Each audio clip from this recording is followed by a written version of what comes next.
ইন্ডিয়ার সাংবাদিকরা পর্যন্ত সাকিব আল হাসানের বিদায়ে ফুলের তোড়া দিয়ে শুভেচ্ছা জানালো। বিশ্বসেরা ব্যাটার হয়েও বিরাট কোহলি সাকিব আল হাসানের বিদায়ে ব্যাট গিফট করলো। সেখানে আমরা নির্লজ্জ বাঙালি তার বিদায়ে কিছুই করতে পারলাম না। দেশে এসে ক্রিকেট খেলবে তার নিরাপত্তাটা পর্যন্ত আমরা বাঙালিরা দিতে পারলাম না। সামান্য কিছুদিন রাজনীতিতে জড়ানোর কারণে আমরা তার পুরা কেরিয়ারের কথা ভুলে গেলাম।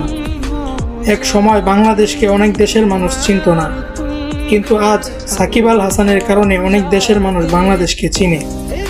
আর কিছুদিন রাজনীতিতে থাকার কারণে আমরা ক্রিকেটার সাকিব আল হাসানকে ভুলে গেলাম।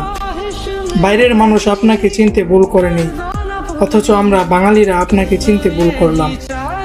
অথচ একটা সময় ছিল যখন সাকিব আল হাসান হাসলে হাসতো বাংলাদেশ, সাকিব আল হাসান জিতলে জিততো বাংলাদেশ।